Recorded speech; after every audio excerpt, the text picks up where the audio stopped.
my co-chair, Vermont Governor Phil Scott, New Brunswick Premier Susan Holt, Prince Edward Island Premier Rob Lance, Quebec Minister of Economy, Innovation and Energy Christine Frijette, Nova Scotia Minister of Growth and Development Colton LeBlanc.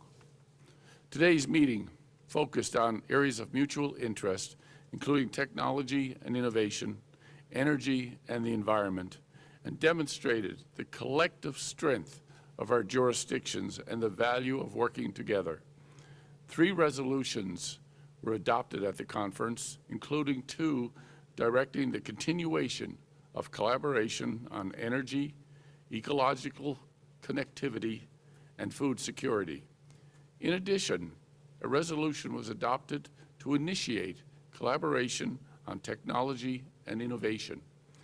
We also discussed other mutual priorities, including the cost of living and the affordability concerns that we all have, and the impact of trade relations on the economy on both sides of the border. I'd like now to invite my co-chair, Vermont's Governor Scott, to provide a few comments. Well, good afternoon, everyone. It's been great to spend the last couple of days in Newfoundland and Labrador, and I want to thank Premier Wakeham and his team for making this possible. I always enjoy attending the New England Governors and Eastern Premiers Conference and hearing about all the good and all the things that are in common happening across the region on both sides of the border. From energy to new innovative technology and environmental resilience, there's a lot happening already and more that's possible if we expand our collaboration to solve some of the challenges we're all facing. You won't be surprised to hear that we also discussed trade. Canada is Vermont's largest trading partner. It's an important partner to other New England states as well. So it's important we continue to look for ways to expand trade and encourage our businesses to continue to work together, because we've seen success in many sectors, including aerospace. I know there are some who may be more than hesitant to work with the U.S. right now, and I get it, because words matter. You're offended and you're hurt. And the unnecessary rhetoric we're hearing far too often these days has a real impact on northern states, showing up in our Canadian visitor data. But I've said what I've said from the beginning. Canadians are more than just our friends. You're like family. And I said from the very beginning that tariffs in general are a bad idea because they're just a tax on consumers. But arbitrarily increasing tariffs on our closest allies is a terrible idea.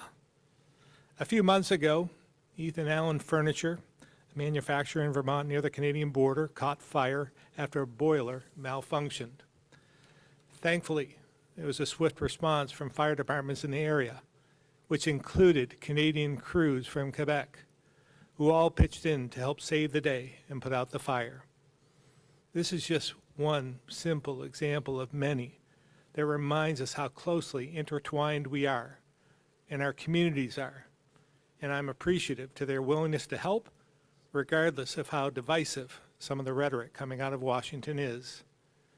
Whether it's cross-border collaboration when responding to fires or other emergencies, workforce, tourism, energy, or trade, the relationship between Canada and New England is vital and very important, and something we all need to continue to repair and strengthen. And I can assure you, Vermont will continue to do our part to rise above the rhetoric and do the right thing. With that, I'll turn it over to the next speaker. Thank you very much, Governor Scott and Premier Wakeham. Now, I'd now like to open it up to the other heads of delegation if they'd like to say a few words. And I'll start with my left, Premier Holt. Thank you very much. I'd like to start off by offering a hearty thanks to our newest Premier, and congratulations, Premier Wakeham. You have shown us the Newfoundland hospitality that we've come to expect from this province. It's been fantastic to be here and to enjoy the good food and the great company, and so I very much appreciate the work that you and your team have done to make these meetings a success. And to Governor Scott, we're looking forward to Vermont next year. It's always good to be with you. I want to echo some of the colleagues, some of the comments that my colleague, Governor Scott, has said, because the relationship between Canada and U.S. is at, well, to be frank, it's in a difficult point. And it has been now for a number of months in ways that are hurting certainly the province of New Brunswick economically, as well as various states and our neighbors in ways none of us like. But this is a relationship that has been developed over centuries, through times of peace, through times of war. We have been good neighbors, good friends, family. And we will weather this storm. And like the example that Phil gave, we endured some terrible forest fires in New Brunswick this summer, and we got great support from our neighbors in Maine and beyond to help us in our time of need, because ultimately that's what matters. We'll get through these times, and we know there will be better days ahead. New Brunswick's economy is exceptionally integrated with New England, whether we're talking about agriculture, seafood, wood products, energy products, heating oil, gas, jet fuel, and more.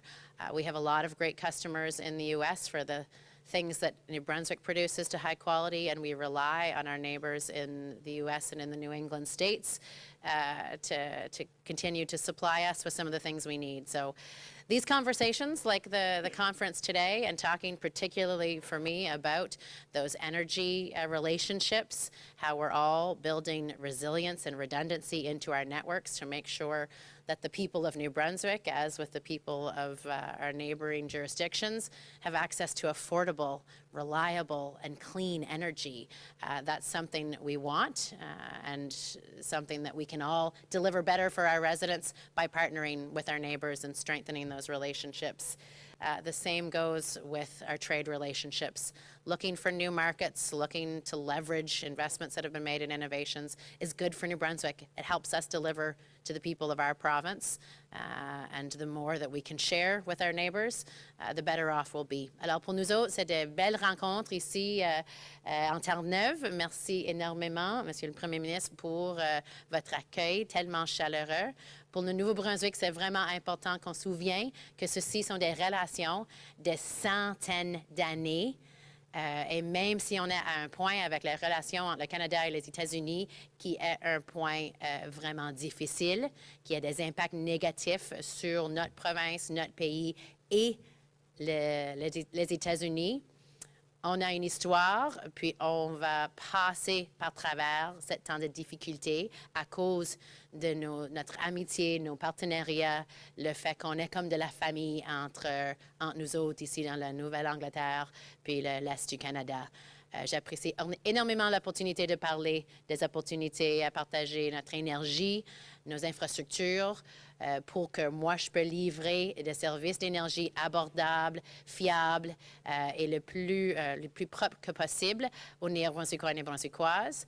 Je cherche toujours des opportunités pour agrandir notre économie, pour trouver des partenariats et pour livrer des services dont les Néo-Brunswickois ont besoin. Puis je suis certain que je peux faire ça de façon meilleure à cause de nos relations avec les provinces et les États proches de nous autres. Alors, avec ça, c'était une conférence productive. Je remercie nos hôtes et puis j'ai hâte de prendre vos questions à mon tour. Thank you very much. Je vais continuer en français. Donc, Premier Wakeham, thank you very much for your warm welcome and for our fruitful discussions this morning. Congratulations again for your recent election. Only 3 weeks after your election, you get to receive us. Thank you for hosting us very warmly. And Governor Scott, I would also like to thank you. Thank you for agreeing to co-chair this meeting and also for hosting us next year. I really look forward to visit your state in order to pursue our discussions. Cette conférence existe depuis maintenant plus de 50 ans et elle est un forum stratégique de première importance pour nous. This conference has existed for over 50 years and it is a strategic forum of paramount importance for us because our exports towards New England will reach $14 billion Canadian dollar in 2024. It represents no less than 15% of our exports in the United States. So it is very important. And our trade links with our Atlantic partners are really important. We're talking about $17 billion Canadian dollars a year. So it is paramount to us to maintain these close ties between us. And it is clear that the tariffs imposed by the U.S. administration are creating uncertainty on both sides of the border. This reminds us that we form a single economic region. Our shared goal is to promote smooth cross-border trade and strong supply chains in order to build a win-win relationship. Alors, je souhaite réitérer que le Québec est plus que jamais ouvert aux échanges commerciaux, aux échanges énergétiques en matière d'électricité avec l'ensemble de ses voisins du nord-est américain. Nos échanges de ce matin sont un gage d'une meilleure complémentarité des réseaux et une capacité accrue à optimiser nos infrastructures, notamment nos infrastructures énergétiques, et à répondre également aux pointes de consommation et des citoyens qui ont besoin de soutien de notre part. I'm truly pleased that the premiers and governors have chosen to launch a forward-looking discussion on innovation and technology for the year ahead. Just last week, our government unveiled our new economic vision, one where energy is central and innovation takes on a major role, especially through our innovation zones. We've got 4 innovation zones in Quebec, and we'll be creating some new ones in the coming months. And I'm convinced that by sharing our best practices, we will boost the competitiveness of our entire region. So thank you again, and I look forward to continue our discussions. Good afternoon, everyone. Colton LeBlanc, Minister of Growth and Development for Nova Scotia. Bonjour à tous. Again, Premier Wakeham, thank you very much for the warm welcome. And I think we're all leaving Newfoundland and Labrador with full hearts and fuller bellies after the warm hospitality here in St. John's. Certainly a pleasure to be here on behalf of Premier Tim Houston and our government to take part in important conversations with our neighbors and our partners for many years. And as has been said before, at times where we've stood shoulder to shoulder in times of conflict and times of peace, but certainly recognizing that we cannot let disruption from the United States, in this case from the U.S. administration, get in our way of continuing this dialogue, this important dialogue, and seeking opportunities to continue to grow and position ourselves as a North American leader and grow our respective economies.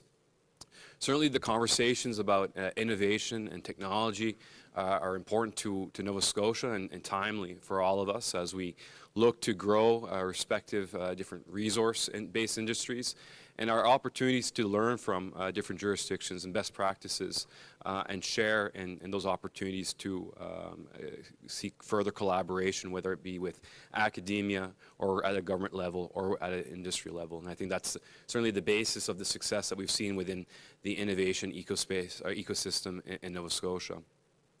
I'm really happy that we discussed what it comes down to. It's beyond the movement of goods and services that our respective jurisdictions provide and deliver for our citizens and how they're impacted by the trade and tariff situation. But beyond that is also the impacts on tourism and our local economy. So that is an ongoing conversation. But certainly the differences of opinion on the tariff situation is not a difference between at a local government level. It's not against the state of Vermont, for example, or the state of Massachusetts or Maine. Of course, it's a difference of opinion at the federal level, and certainly we respect the friendships that we have with our families and friends and neighbors in the United States, and want to continue to work through these challenging times. What I'd like to finish off on is recognizing that we have a huge opportunity in front of ourselves, and as a region, we are seeing the growth for safe and for reliable and clean energy for our residents, And as a region, we have a collective opportunity to meet those needs. And as a province, really looking forward to the opportunities in advancing Wind West, which will really be a catalyst for generational investment, generational transformation of the region's economy that will help benefit and create thousands of jobs, not only in Nova Scotia, but also help grow and develop a strong supply chain for the Atlantic region, and also meet the energy needs in eastern or moving westerly into Canada and perhaps even into the New England states. So again, it's been a real pleasure to be here in Newfoundland and Labrador on behalf of the province of Nova Scotia to take part in these conversations, to continue the dialogue around collaboration and look at the best interests of our respected provinces and territory, or provinces and states. So thank you very much. Thank you, Rob Lance, Premier Prince Edward Island. I want to thank Premier Wakeham for the hospitality here. Thank you to the Sheraton and the staff for the accommodations and the hospitality here. The folks at the Innovation Center yesterday, a lovely part of this agenda. Very much enjoyed that, and of course the rooms last night. Thank you to the rooms and the staff there, and all those that attended the reception. A really tidy agenda. Enjoyed it. I think it was very productive. I think Governor Scott said that Canada is Vermont's largest trading partner, and likewise the United States is Prince Edward Island's largest trading partner. And of course, beyond the innovation and the environment discussions here, energy, trade was a significant part of it as well, and it will continue to be a topic of discussion, obviously.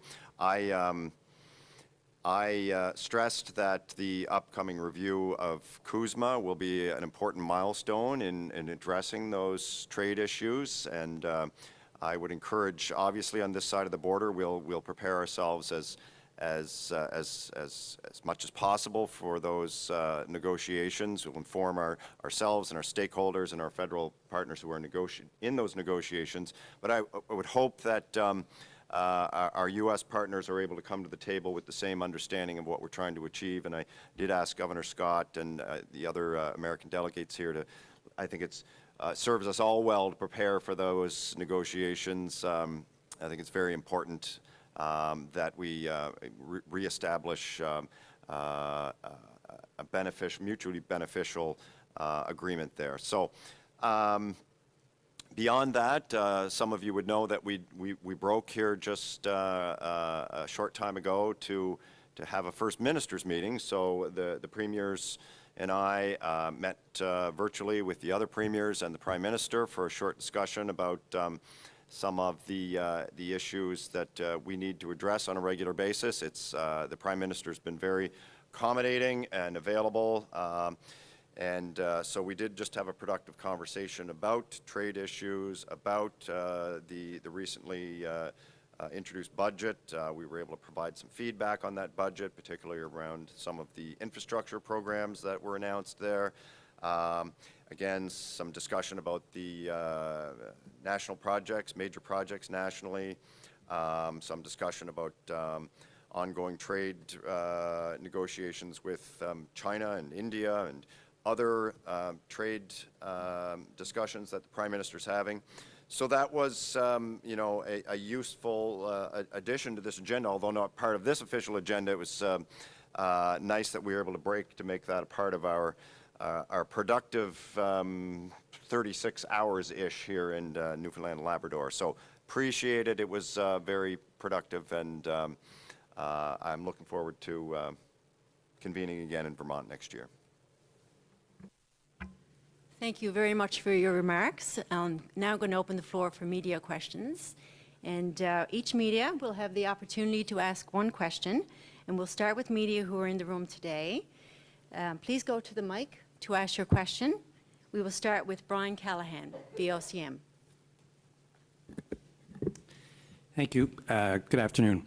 I'm just wondering, Premier, and of course specifically Quebec.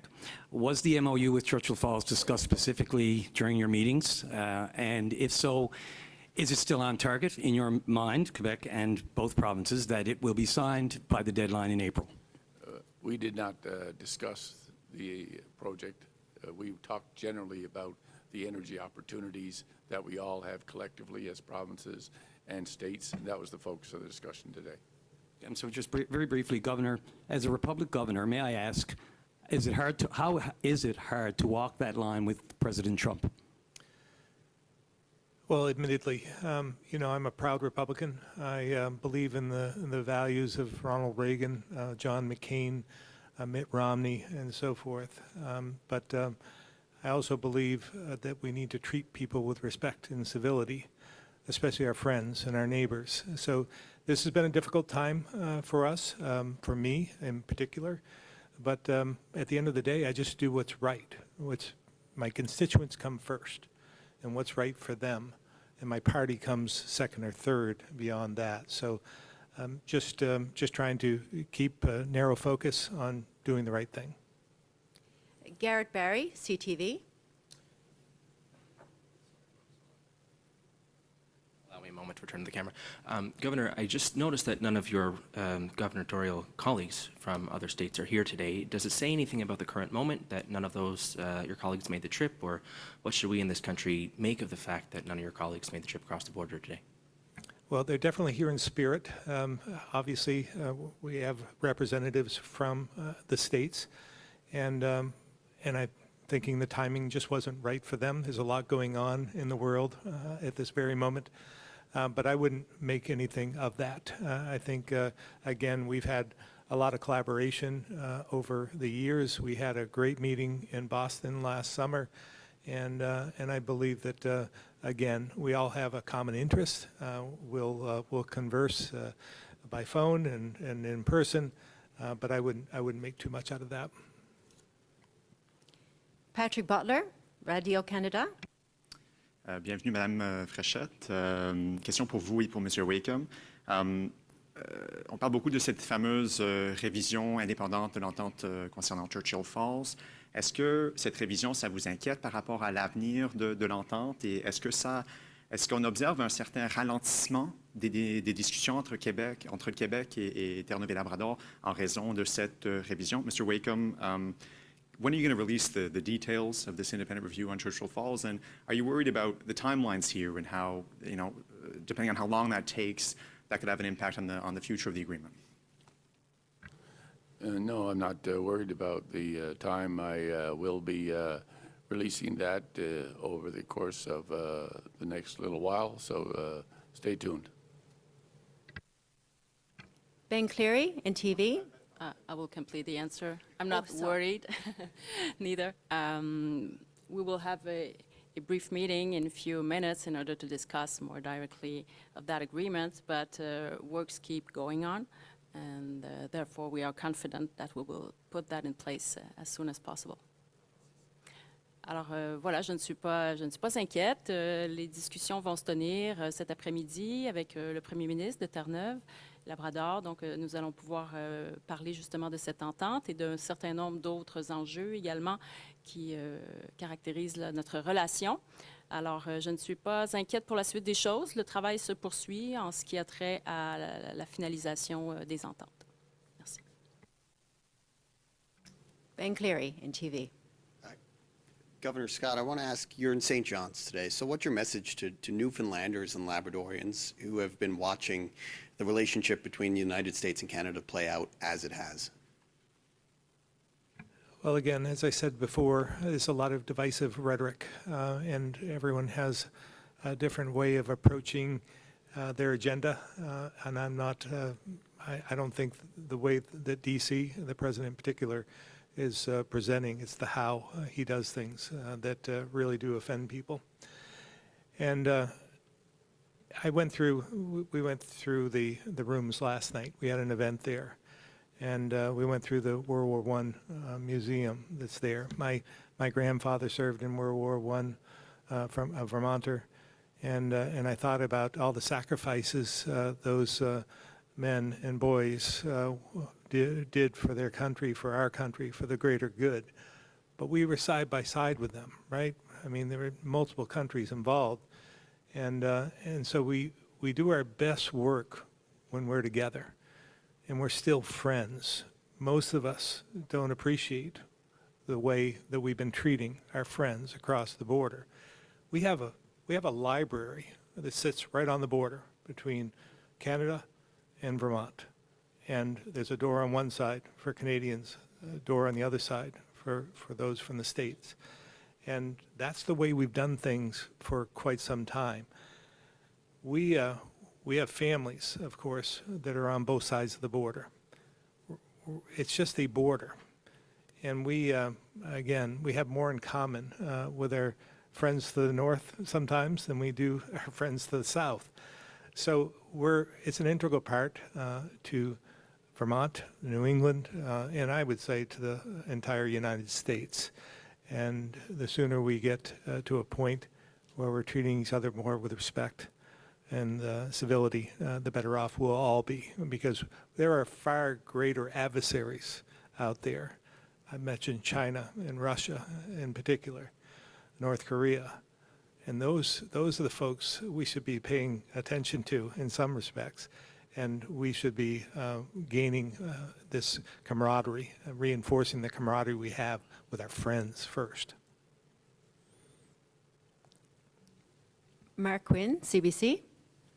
Governor Scott, I wonder if you could describe the impact the ongoing trade war with Canada has had on Vermont in terms of trade and tourism. Yeah, tourism has taken a hit in Vermont. We've gained some in other areas from New England and so forth. So I would say about a 5% hit on tourism, which is a major industry for us.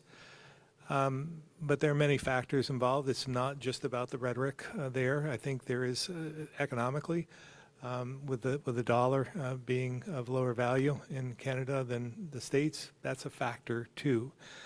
But again, I think eventually we want to, the message should be simple for us. I know we're all together in New England in saying, we miss you, Canada. We miss our Canadian friends from visiting us, but we understand. And sometimes it takes a while to get through that. But I've taken a different approach in Vermont. Obviously, I'm a Republican, as I said. I didn't vote for this president. I'm probably the only Republican governor in the United States that said so publicly. But he's our president at this point in time, and I respect that. He got the most votes. He won.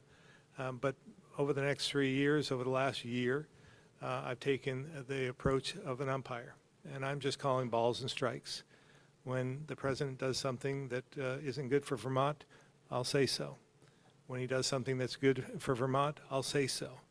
And we can't live in chaos for the next 3 years. It's not healthy for our citizens.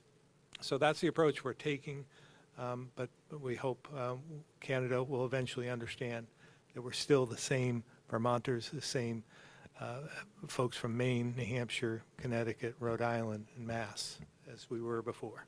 If I could follow up quickly. I think you described yourself as a Reagan Republican.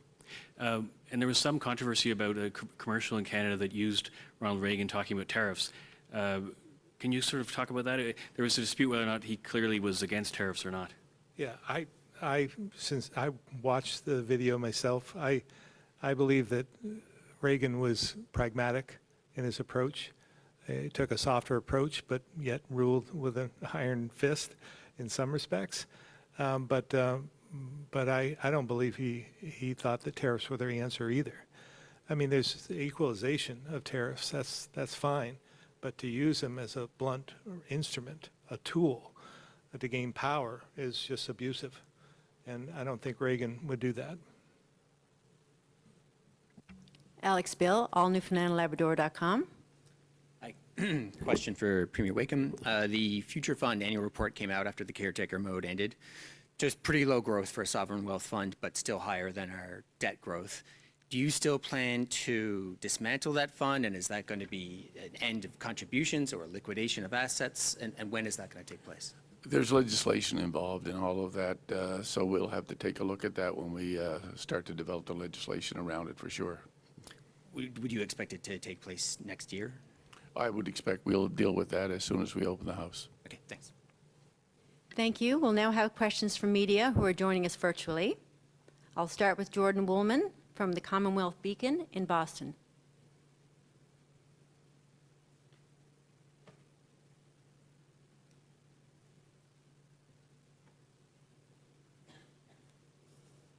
I'll move on to Francois Lacroix Lafreniere, Radio-Canada, Halifax.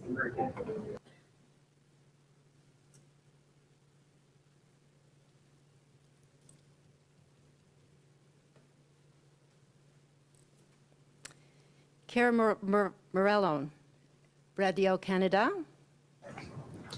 Hi, bonjour. Ma question est pour Madame Fréchette. Je me demande juste, on n'a pas encore eu de rencontre entre le Premier ministre à Terre-Neuve, Monsieur Wakeham, et Monsieur Legault sur les négociations de l'entente avec Churchill Falls. Quel signal ça envoie finalement par rapport à l'avenir de cette entente selon vous?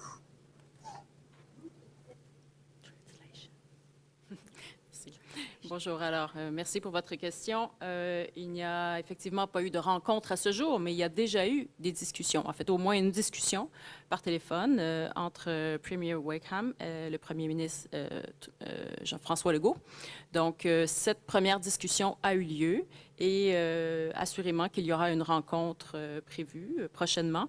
Et en ce qui me concerne, j'aurai le plaisir d'avoir cette rencontre cet après-midi. I was saying that there has already been a discussion between Premier Legault and Premier Wakeham. Even though they haven't met yet, it'll be the case in approximately. And we will be meeting afterwards, after this press conference, the two of us. Thank you. And if you'd like to hear it while it's being, you can listen to these for translation. Thank you. So we'll talk to Sarah Smelly from Canadian Press next. Hello, can you hear me? Yes, we can. Okay. Minister Fréchette, I wanted to ask you, Premier Wakeham has said that he will subject the Memorandum of Understanding to an independent review. He will subject final agreements to a public referendum. He has called the April 2026 deadline an arbitrary deadline set by the province of Quebec. I wonder, how does your government feel about this? I look forward to having discussions with Premier Wakeham in order to discuss the next steps. From our point of view, the current agreement offers an interesting balance, and a balance that must be preserved. And so if there are some will on the Newfoundland and Labrador side for bringing some changes, we will be bringing demand for changes as well on our side. But for the moment, I think that this agreement offers a very interesting balance between the two of us. Oui, alors j'indiquais que l'entente actuelle offre un équilibre intéressant et que nous allons discuter de la vision du Premier ministre Wakeham pour la suite des choses. Si jamais il y avait une volonté de leur part d'apporter des modifications, de notre côté également, nous pourrions mettre de l'avant des demandes de modifications. Mais pour l'instant, on considère qu'il y a un équilibre intéressant avec cette entente.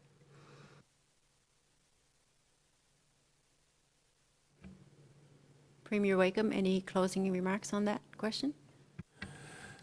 Just in the sense that I've been very clear, I think we need an independent review, and we will proceed to do that. We are meeting, as the Minister has alluded to, right after this press conference, and I look forward to those discussions. Thank you very much. That's the end of our news conference today. Thank you very much for joining us. Have a good afternoon.